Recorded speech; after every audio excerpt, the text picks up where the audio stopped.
Hai, saya Timbul Istighfar. Dan saya Kevin Frederick. Pada kesempatan ini kami akan menjelaskan tentang pertemuan kami, yaitu mengenai Moody Lamp. Nah, apa sih Moody Lamp itu?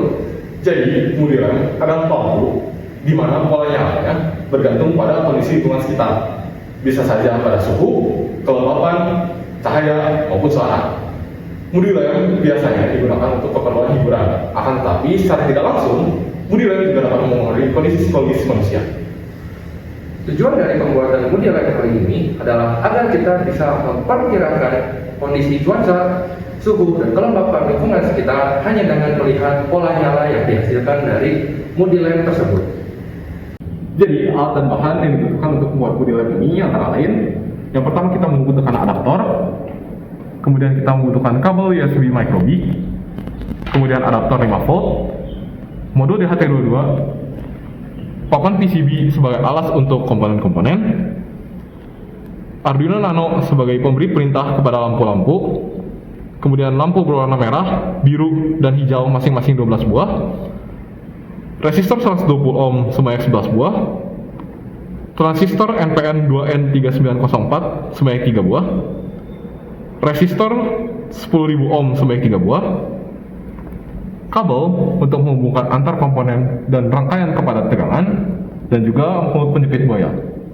Mengapa kita menggunakan nilai resistor yang berbeda untuk lampu dan transistor?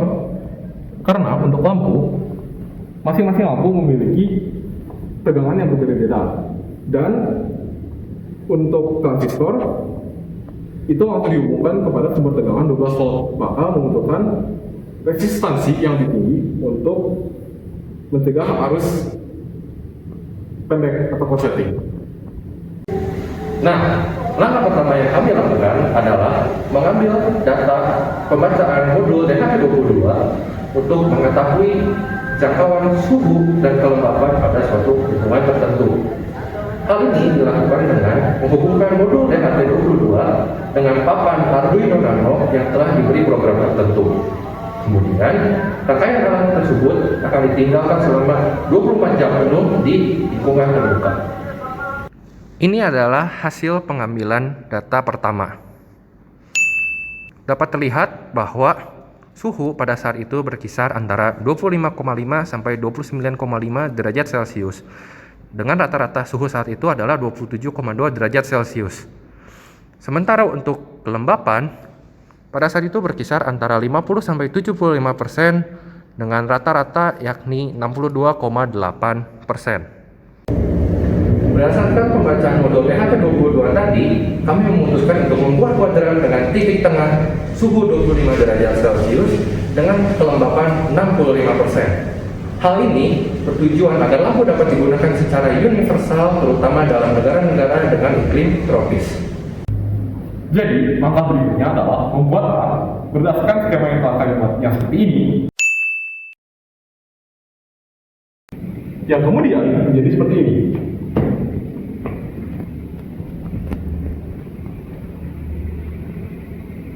Setelah rangkaian selesai dibuat, maka kita akan membuat algoritma untuk program Moody Lamp-nya. Algoritma yang akan dikerjakan adalah sebagai berikut. Pertama, modul DHT22 akan mengambil nilai temperatur dan kelembapan dari lingkungan sekitar. Kemudian, untuk temperatur bernilai sama dengan 24 derajat Celcius dan kelembapan bernilai sama dengan 65%, maka titik tersebut akan dijadikan titik default karena merupakan perpotongan daripada 4 kuadran yang akan memiliki warna putih. Kemudian, untuk temperatur di atas 25 derajat Celcius dan kelembapan di atas 65% akan dikelompokkan ke dalam kuadran 1 yang memiliki kisaran warna dari merah hingga jingga. Kemudian untuk temperatur di bawah 25 derajat Celcius dan kelembapan di atas 65%, maka akan dikelompokkan ke dalam kuadran 2 yang memiliki kisaran warna kuning hingga hijau. Untuk temperatur di bawah 25 derajat Celcius dan kelembapan di bawah 65% akan dikelompokkan ke dalam kuadran 3 yang memiliki kisaran warna cyan hingga biru tua. Kemudian, untuk temperatur di atas 25 derajat Celcius dan kelembapan di bawah 65%, maka akan dikelompokkan ke dalam kuadran 4 yang memiliki kisaran warna dari magenta hingga ungu. Ini adalah hasil pembagian kuadran yang dikombinasikan dengan hasil data pertama. Ini adalah fungsi, ilustrasi grafik, dan contoh pola nyala dari kuadran 1, yaitu pola nyala kedap-kedip. Jika detik ganjil, tambahkan 1 digit pada nilai G. Ketika nilai G sama dengan 200, maka kurangkan 1 digit sampai G sama dengan 0, lalu ulangi prosedur. Jika detik genap, lampu mati.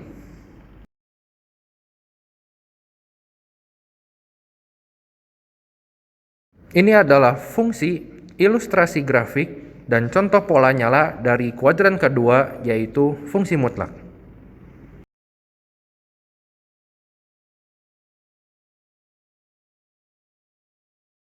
Kemudian ini adalah fungsi, ilustrasi grafik, dan juga contoh pola nyala untuk kuadran ketiga, yaitu fungsi sinusoidal. Dan ini adalah fungsi, ilustrasi grafik, dan contoh video pola nyala untuk kuadran 4, yaitu fungsi yang naik turun secara berulang.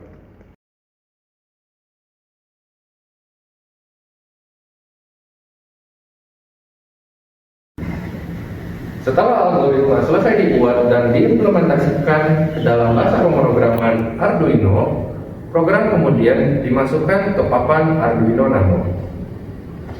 Langkah selanjutnya adalah pengambilan data kedua dengan cara meninggalkan lampu yang telah dibuat di lingkungan terbuka selama 24 jam penuh.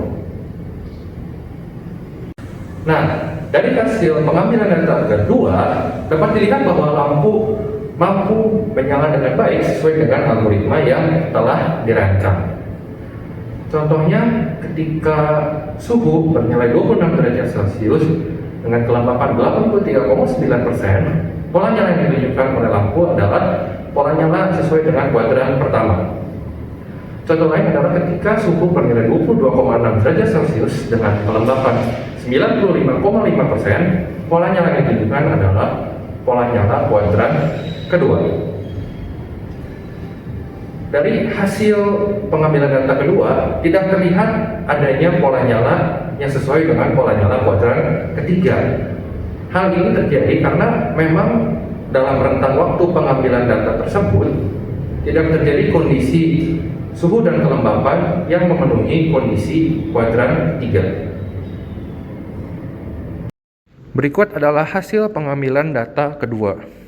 Terlihat dari grafik bahwa tidak ada titik yang menyentuh kuadran ketiga sama sekali. Dari percobaan kali ini dapat disimpulkan bahwa modelan yang kami buat dapat berjalan sesuai dengan algoritma yang telah kami buat. Namun, terdapat kelemahan dalam algoritma yang telah dirancang tersebut, yaitu belum terdefinisinya pola nyala untuk beberapa kondisi. Contohnya adalah ketika suhu tepat 25 derajat Celcius dengan kelembapan berapapun, dan juga kelembapan tepat 65% dengan suhu berapapun. Sehingga ketika kondisi-kondisi tersebut terjadi, pola nyala dari lampu akan mengikuti pola nyala kondisi yang terakhir. Nah, karena sekarang kita sudah berhasil membuat modelan ini, Maka kita bisa memprediksi kondisi lingkungan sekitar hanya dalam melihat pola nyala lampu dari modelan ini. saya Timo Stefan. Saya Kevin dari Thank you and see you in the next video.